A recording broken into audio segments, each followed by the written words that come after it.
The first time Harriet Jacobs hid inside the attic, she could still hear the world outside breathing. Children laughing somewhere in the distance. Horses dragging wooden carts across dirt roads. The sound of wind pressing against the trees of North Carolina.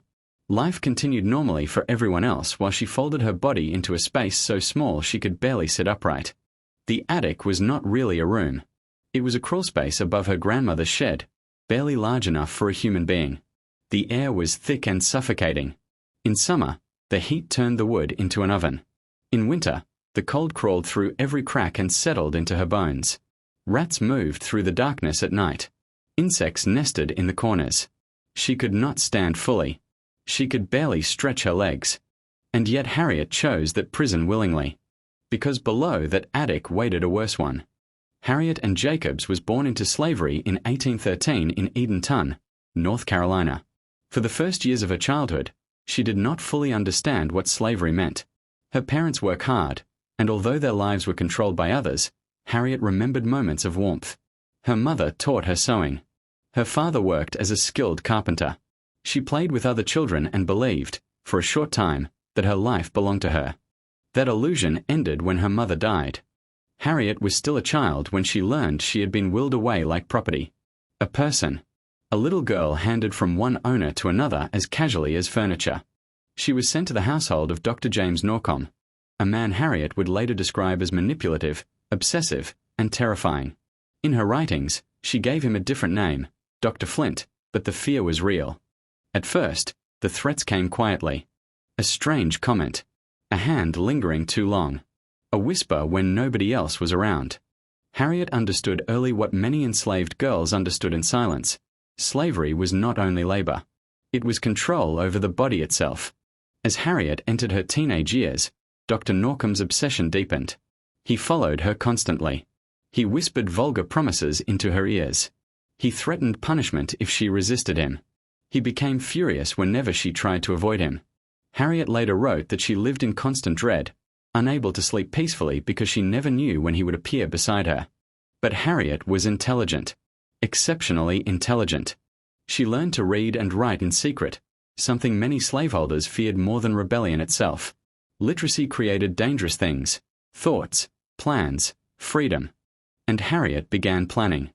She realized quickly that survival under slavery often required impossible choices. Choices no free person should ever have to make. As pressure from Dr. Norcom increased, Harriet made a decision that would shape the rest of her life.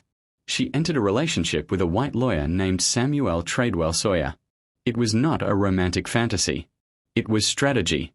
Harriet hoped that by attaching herself to another powerful man, she might escape Dr. Norcom's control. The decision haunted her emotionally for years. She later admitted she struggled with guilt and shame, not because she had done something immoral, but because slavery twisted every human relationship into survival. Harriet eventually gave birth to 2 children, a son and a daughter. The moment she became a mother, her fear changed. Before, she feared for herself. Now she feared for them. Under slavery, children inherited the status of their mother. Harriet's children were born enslaved. Dr. Norcom used them as weapons against her. He threatened to sell them. Threatened to send them away. Threatened to destroy their future if Harriet refused him. And that was when Harriet decided she would rather disappear than surrender. One night, she fled. 4 days, slave hunters searched for her. Notices spread through the region. Rewards were offered.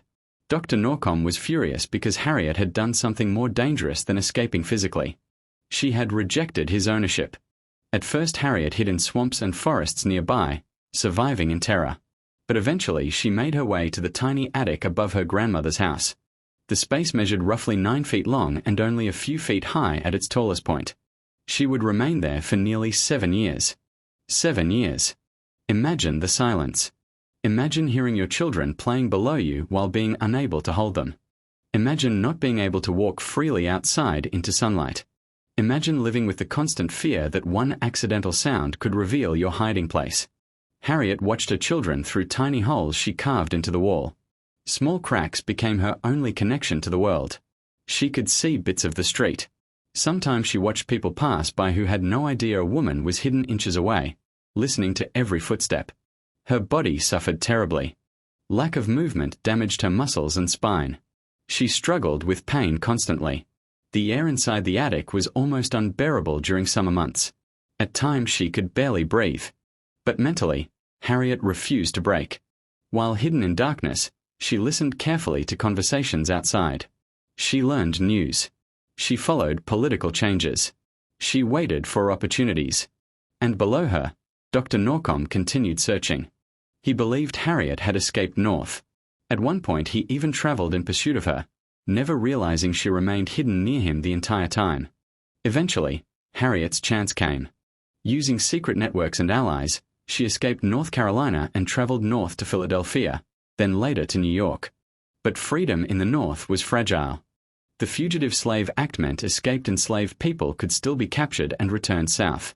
Harriet lived constantly with the fear of recognition.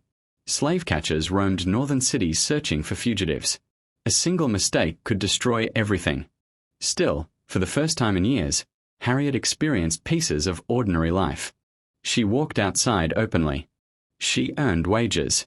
She cared for her children more directly. But emotional scars remained. Harriet saw clearly that slavery damaged not only bodies, but identities. Families were shattered constantly. Mothers lost children. Husbands lost wives. Human beings were forced to live under permanent fear. And yet many Americans preferred not to think about it. Especially in the North. Many people spoke about slavery politically while ignoring its personal horrors. Harriet decided that had to change. Encouraged by abolitionist friends, she began writing her story. Not as fiction. Not as abstract politics. But as truth. Writing the book terrified her. Few formerly enslaved women had publicly described the sexual abuse enslaved women faced. Harriet knew society judged women harshly. She feared readers would blame her for choices slavery had forced upon her. But she wrote anyway. Every painful memory. Every threat. Every moment in that attic. Her autobiography, Incidents in the Life of a Slave Girl, was published in 1861 under the pseudonym Linda Brent. The book shocked many readers because Harriet exposed something America often refused to acknowledge openly. Enslaved women faced unique horrors. They were expected to work endlessly while also remaining vulnerable to exploitation by the men who legally owned them. Harriet wrote directly to white women readers, asking them to imagine motherhood under slavery. Imagine watching your child threatened daily. Imagine having no legal protection over your own body. The emotional power of her writing came from its honesty. She did not present herself as perfect. She presented herself as human. That honesty made the book unforgettable. As the Civil War erupted, Harriet continued helping others. She worked among formerly enslaved refugees, providing aid, education, and support. Even after surviving years of unimaginable suffering, she devoted herself to people still trapped in chaos and poverty. Freedom, Harriet understood, was more than chains disappearing. People needed dignity, opportunity, safety, human recognition. After the war, Harriet remained active in humanitarian efforts, though history often overlooked her contributions for decades. Many former enslaved women disappeared from mainstream historical narratives despite shaping American history profoundly. But Harriet's words survived. And over time, historians realized how extraordinary her testimony truly was. Because Harriet Jacobs documented slavery from a perspective America had tried to silence. Not from battlefields. Not from courtrooms. But from inside the hidden emotional world of enslaved women.